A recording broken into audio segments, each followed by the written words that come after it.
My name is Blake, and this is my story. Grew up in a very typical American home with both parents. My dad worked a lot. He was gone at work. I'd see him in the morning, I'd see him at night. Mom was always around. I have an older brother and a younger sister. And my dream was always to play something professional. I idolized professional athletes. I thought about the amazing amount of money that they made. I wanted to be famous. And so I just really focused on sports. My mom got me involved at a very young age, playing everything: baseball, soccer, football. Sports was everything about my life. Junior high, high school, elementary, friends, everything revolved around watching sports, playing sports, especially baseball. Going into high school, I remember being very involved outside of sports, and my parents wanted me to go to a youth group. My experience with what could have been God, what could have been good examples, what could have been faith, or any of those things, was what I thought I was getting into. But I got into a very perturbed, very difficult example of what a youth group was. But I remember thinking back later, I don't ever remember hearing anything spiritual or anything about God, which I thought was kind of weird at a youth group. So I got to become more friends with the youth leader. And during these things going on at church, there was a lot of opportunities to meet girls. And I began to kind of explore messing around with girls at a young age in church. And that kind of opened up a door to me. And some of my friends began to share pornography with me. And I remember in my early years of high school getting very, very involved in pornography and partying and drinking. I had a horrible freshman year. I hung out with a lot of seniors in high school, got drunk a lot, and did a lot of things that I wish I wouldn't have done, a lot of things I can't even remember. This man, who was my youth leader, began to share with me his talent and his love for basketball. He came into my life at a time when my father wasn't there. My father was working. I didn't have any other men in my life that were really speaking into my life, and so I really looked up to this man, admired him, and he took a lot of time with me. Between my freshman and sophomore year, I really started liking basketball. Between my freshman year, sophomore year, I grew a foot. I was 5'4", and I literally stretched into 6'4" over the summer. And so basketball made more sense even then, and so this man, this youth leader, Stan, would take me out every single day of my summer year between freshman and sophomore year and work with me in basketball for like 2 or 3 hours. And I really, really got good at basketball. But there was something missing in my life. I knew there was something missing, and I was searching. I was searching for something. And part of my story as well is when I was young, actually a baby, even before I was born, my mother told me my whole life that a man of God had spoken over my life, that I was going to do things for God. So it was always in the back of my mind because she was always reminding me of that. So my sophomore year, coming out of baseball, I began to have pro scouts look at me. I began to, going into my junior year, have scholarship offers for baseball and basketball. And so everything was good. Going into my senior year is when things really, really fell apart in my life. This man, Stan, who would be at my summer league games, and I loved him so much and admired him so much and appreciated him so much. And going into my senior year in October, just a few weeks before my last season, 25 D1 scholarship offers, colleges looking at me, all the lights. I remember getting interviewed. On a Sunday evening, we got a call, and Stan, my youth leader, wrote a suicide note and took his life. He shot himself in the head.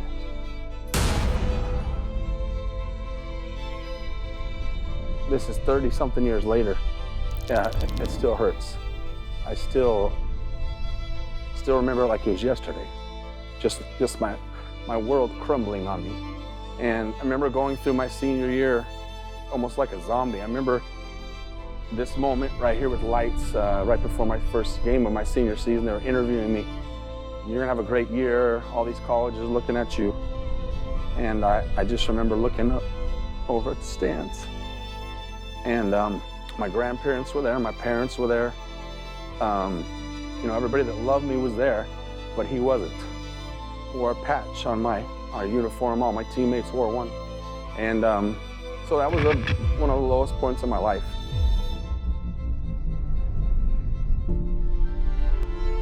It really caused me just to dive even more into searching for that thing that I was looking for in women. I became more of a womanizer, more of a partier.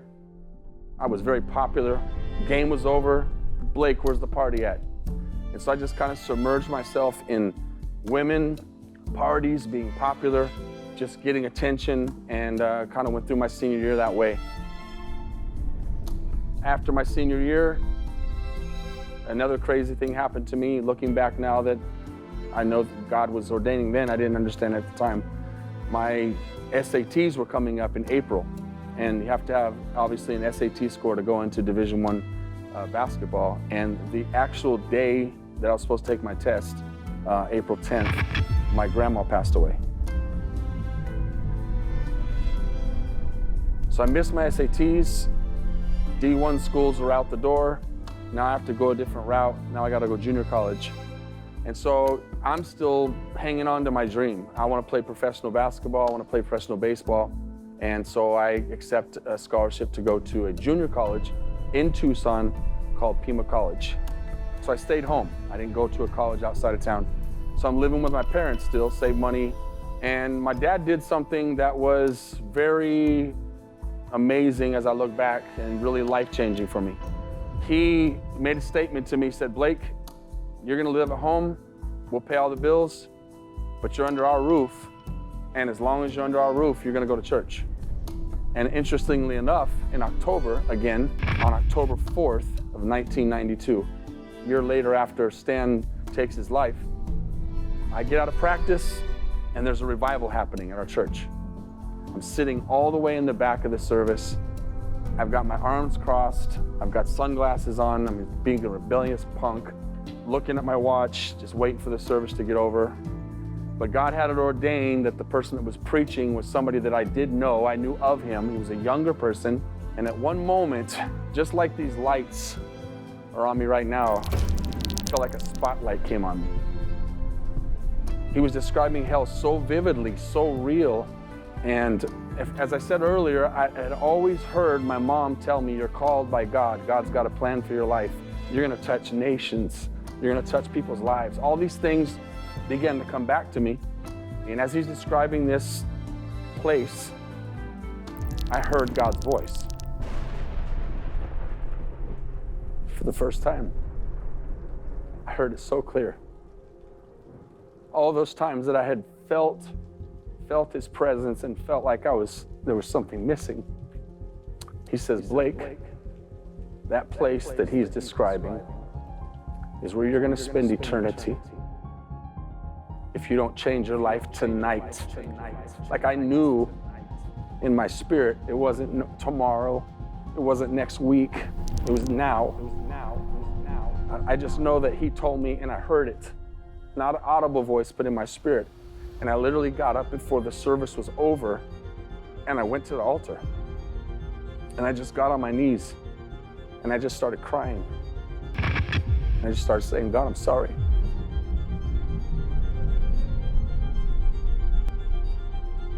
It was a little after 9 when I got to that altar.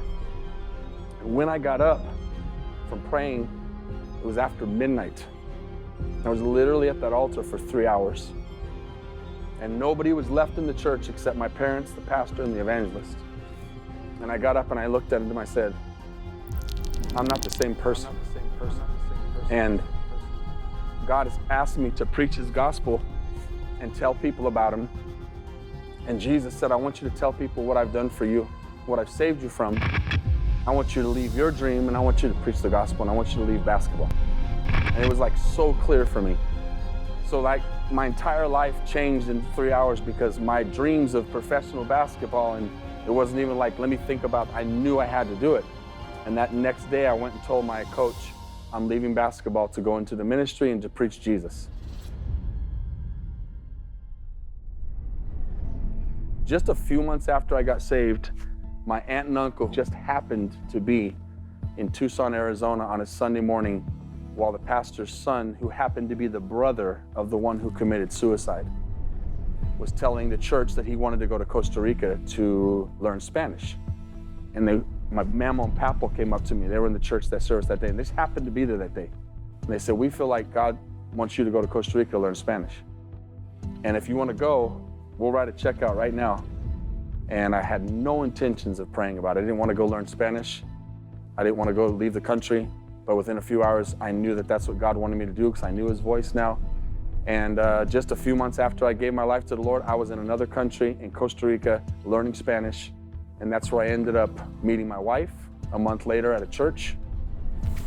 We've been married now for 30 years. She's been my greatest partner in the ministry. At 23 years old, we were here in Denton, Texas, where we are now. And my wife, we were married like 5 years, and my daughter was 3, and my wife was pregnant with my other daughter, Destiny. And we were in a church not very far from here, and I was the assistant pastor, and I was serving, helping. This pastor that was pastoring the church ended up having an affair and committing adultery with the youth pastor's wife. But in that moment, God began to use me to heal this church. And looking back, it was a very amazing temptation because the church was very well off financially. The pastor had a good salary. There was a lot of really good things in the church.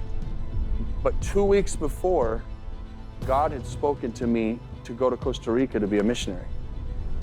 The deacons and the board of the church said, you're doing such a good job with the church. And I said no, and I left to go to Costa Rica. And took $10,000 of my own money, and we started a ministry down there. That was a pivotal part of my life because, again, you've got the permissible and the perfect will of God. But God spoke to me many years later that I have nations for you. And because I went to Costa Rica, we have 3 churches in Costa Rica. We've planted a church in Nicaragua. We've been able to plant a church in Tanzania. We have 6 churches here in the Metroplex. And I've become a part of a fellowship of churches that reaches churches all around the world, the Congo, Czech Republic, and Slovakia, and Mexico, and Cuba. And so, again, it goes back to like God saying, here's something you can do, or if you'll really trust me, here's something better. In Costa Rica, we're missionaries now, and just doing what God called us to do. And I hadn't touched a basketball in like 5 years. Someone I met was like, hey, come play basketball with us. So I went and played a pickup game. And it was like riding a bike, you know, it just felt good. I was shooting good and playing good, and it just all came back to me. And I'm 27, which in sports is old, kind of. So I found out there was an agent for a professional team in Costa Rica. So this guy comes up to me and says, hey, you want to play professional basketball here in Costa Rica? And I'm like, the only thing I think of is, wow, God, is this real? And you give me an opportunity to get my dream back. And sure enough, I signed with them. Ended up playing 5 seasons, different teams. And my last 2 seasons, I played with the best team in the country, with the most money. I got to meet so many guys that I was able to share my faith with. Psalms 37:4 says, delight yourself in the Lord. He gives you the desires of your heart. And I've seen that for the last 32 years of my life. It's just amazing how God asks you for something, and it's like he's got something behind his back that's way better than what he's asking for you to give up. But you'll never know that until you give up what he's asking you to give up. He's shown me so much beauty and so much amazing things since. I have 2 beautiful daughters who serve in the ministry with me, 2 son-in-laws, 4 grandchildren. I think I'm the most blessed man in the world.